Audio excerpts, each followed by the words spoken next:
Good afternoon. Welcome to City News here on Roots FM 96.1. The news today is brought to you by our parent company, the Mustard Seed Communities, caring for the most vulnerable.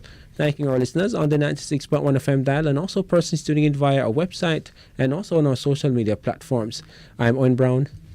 I am Marissa Williams. I'm Tamika Price Henry. And I'm Dudley Thompson. Stand by for the news in detail.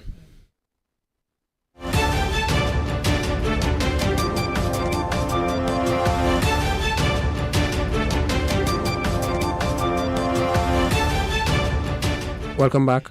Minister of Health and Wellness Dr. Christopher Tufton says that of the 16 babies infected as a result of a bacterial outbreak at the Victoria Jubilee Hospital in Kingston since July, 12 babies have died and not dozens as was reported in the media. Well, the story is inaccurate. First of all, the story is inaccurate. No dozens of babies. I have no report of dozens of babies being affected by this outbreak. I have no report of such an outbreak being at Bustamante Hospital for Children.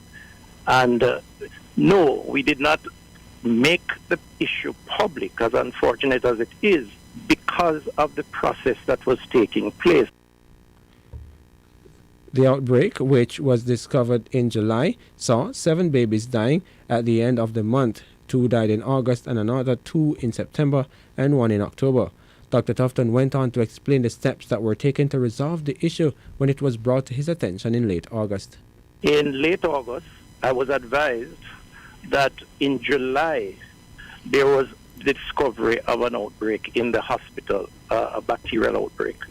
The team at the institution attended to the situation, reported it to the Regional Health Authority, who went in, did their assessment, made some conclusions, and began to address the situation.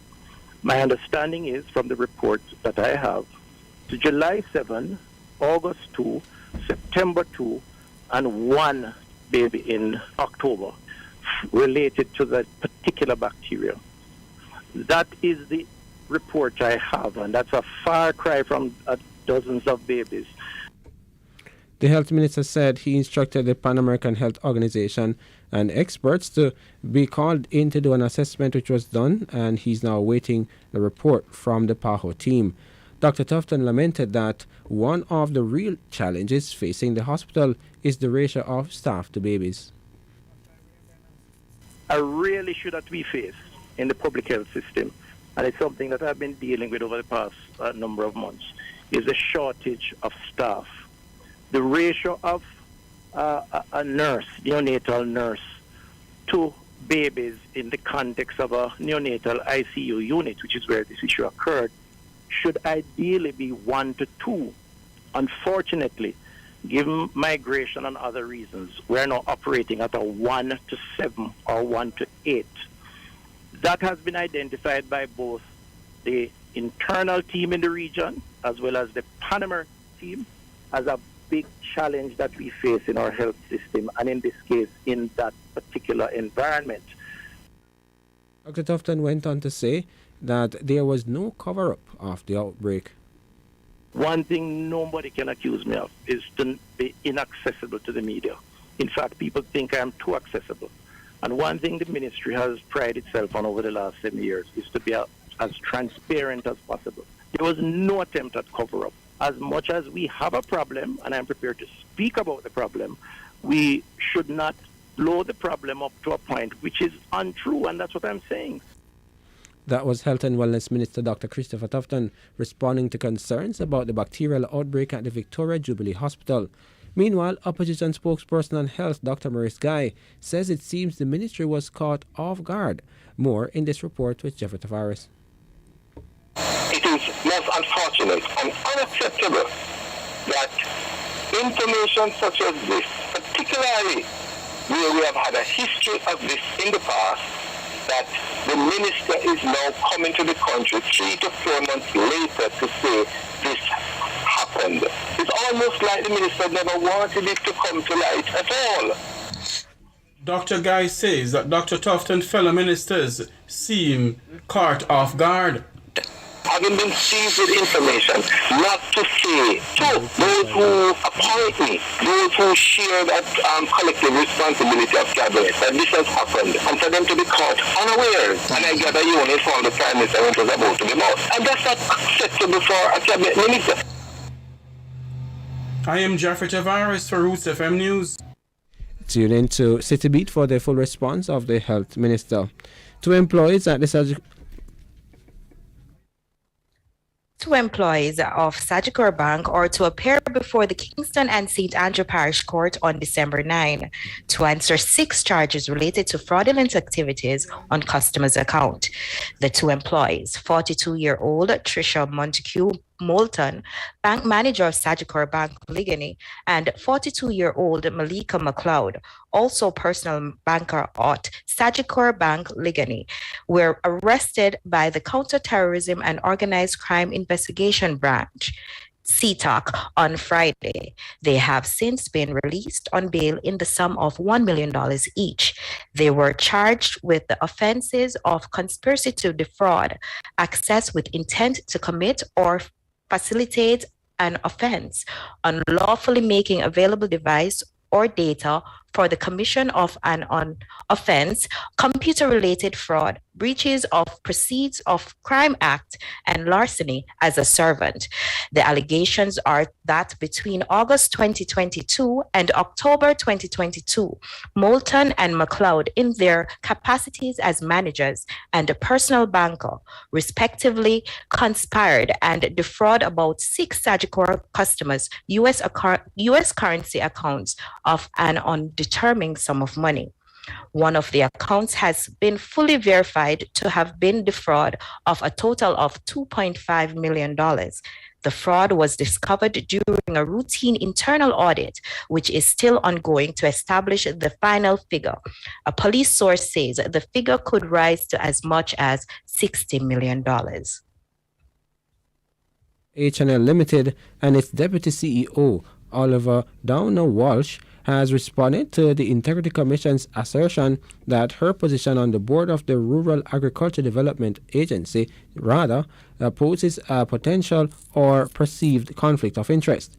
During its probe, the Integrity Commission found that on 2 occasions, Downer Walsh made declarations to RADA indicating that she was employed by H&L Limited in capacity of Deputy Chief Executive Officer. Between January 2017 and January 2021, RADA awarded 14 contracts to H&L Limited, valuing over $135 million. However, in a release to the media yesterday evening, H&L said it was unfortunate that suggestions have been made that it inappropriately benefited from Downer Walsh's presence on the RADA board. Downer Walsh said that she rejects any attempt to clout her service to the industry with impropriety, as she has always been vigilant in equally protecting her integrity, the reputation of the company she works for, and RADA's mission. The Ministry of Education and Youth has launched an investigation to help determine the protocols for schools' devotions following Wednesday's incident at Oberlin High. Classes were dismissed early at the St. Andrew-based institution on Wednesday, following a religious exercise during which students fell to the ground, screaming. In a statement on Wednesday, Minister of Education and Youth, Favour Williams, said while they encourage devotion in schools, school leaders have a responsibility to exercise caution as to content and likely impact on students, as evidenced by the reaction of students at Oberlin High School. The administration at Oberlin High reported that during the devotional exercise, a teacher who was leading the worship was speaking in tongues, which triggered a chain reaction of similar expression among some students. Some students had to be taken to the school nurse's office. The Education Ministry said after the devotion, students were sent to classes, but some stated that they were afraid because of what happened earlier, and others showed what was described as abnormal behavior.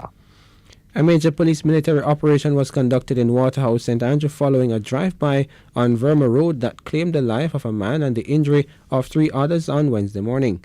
Police reported that the shooting occurred around 8 a.m. and was carried out by men traveling on motorcycles. The deceased have not yet been identified.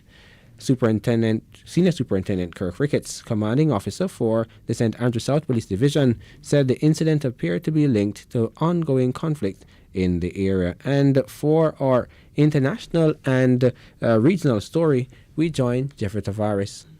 The United States want to find a country to lead Haiti's military intervention by early November. The department is pushing back against the notion that a U.S. resolution at the United Nations proposing the deployment of a rapid reaction force to Haiti is in peril, with a senior administration official stating Wednesday that he expects the dimensions of a force to be settled by early November.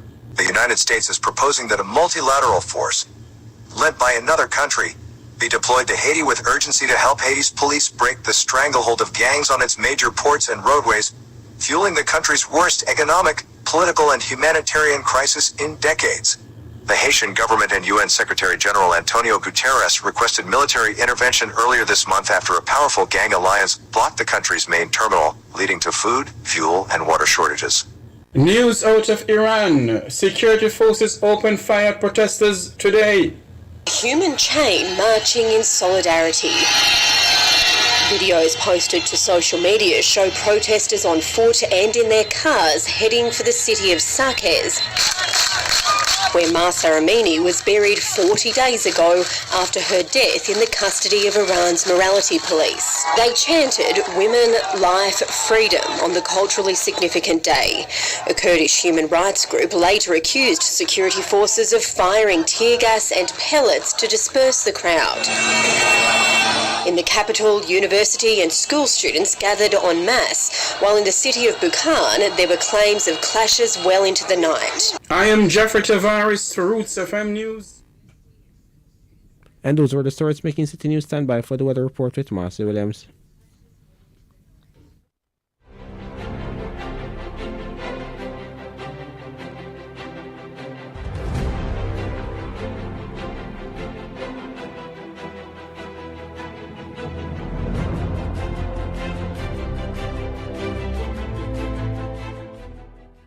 Good afternoon. This is the weather report, and I'm Marcia Williams. There's a high pressure ridge building across Jamaica. The ridge is expected to remain across Jamaica until Sunday, when a trough enters the Central Caribbean. This afternoon will be partly cloudy. Tonight will be mainly fair. The maximum temperature in Kingston today is 32 degrees Celsius. Tomorrow will be mainly sunny in the morning and partly cloudy in the afternoon. And regionally, there's a tropical wave across the Central Caribbean. And that was the weather report. Please stand by for a sports link with Kelly Thompson.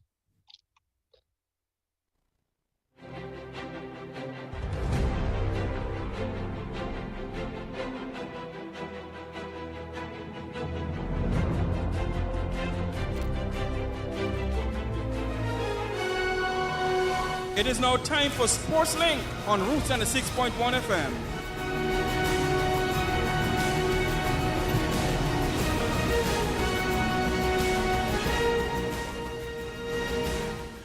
Hello there, sports fans. I'm Dudley Thompson, and welcome to SportsLink. And we start with news on football.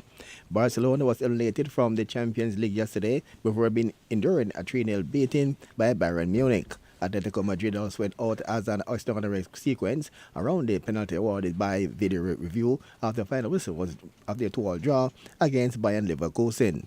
Atletico Madrid's spot kick was saved before the frantic scramble in the goal mode still could only bring a winning goal the Spanish club needed to prevent Porto from advancing, thanks to their 4-0 win over Club Brugge earlier in an earlier game. Two Spanish giants will now miss out on the round of 16 of Europe's top competition. Liverpool's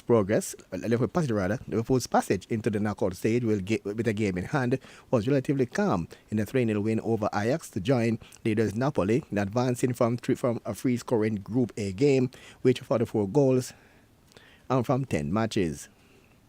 More stoppage time drama with video review. Tottenham Hotspur through it had won Group D when Harry Kane shot the ball into Sporting Lisbon net with seconds left for the game tied at 1 goal apiece.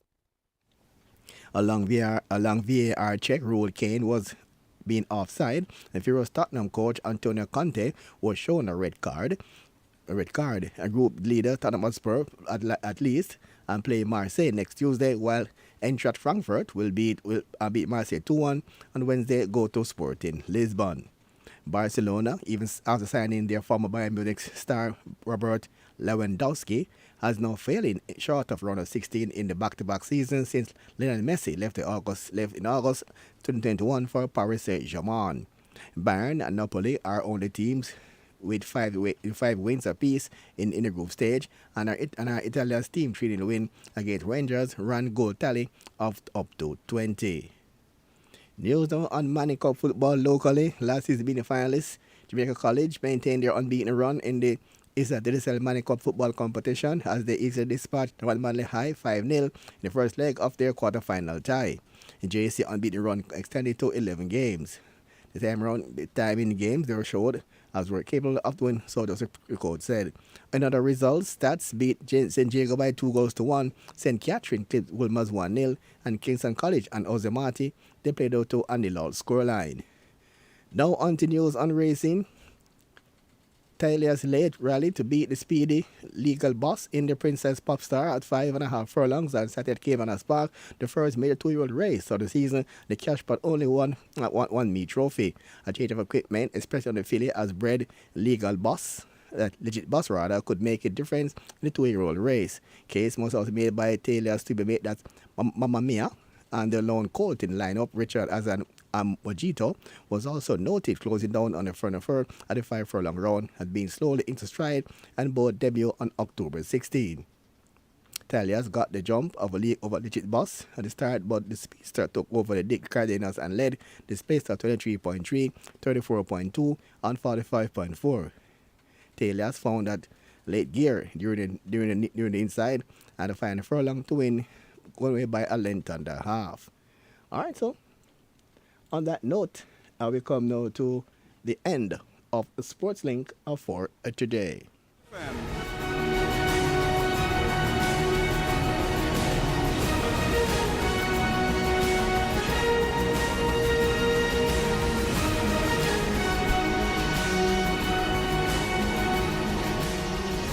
And for a recap of our top stories, Minister of Health and Wellness Dr. Christopher Tufton says that of the 16 babies infected as a result of the bacterial outbreak at the Victoria Jubilee Hospital in Kingston since July, 12 babies have died and not dozens, as was reported in the media.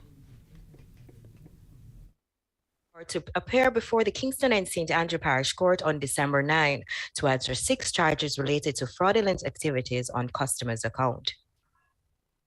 Limited and its deputy CEO, Olive Downer Walsh, have responded to the Integrity Commission's assertion that her position on the board of the Rural Agriculture Development Authority posed a potential or perceived conflict of interest. The Ministry of Education and Youth has launched an investigation to help determine the protocols for schools' devotions following Wednesday's incident at Oberlin High. And those are the stories making City News here on Roots FM. The news today was brought to you by our parent company, the Mustard Seed Communities, caring for the most vulnerable. Thanking our listeners on the 96.1 FM dial, and also persons tuning in via our website at rootsfmjamaica.com, and persons tuning in via our social media platforms. I'm Owen Brown. I am Martha Williams. I'm Tamika Price Henry. And I'm Dudley Thompson. On behalf of the entire team, have a wonderful afternoon. Stand by for City Beat.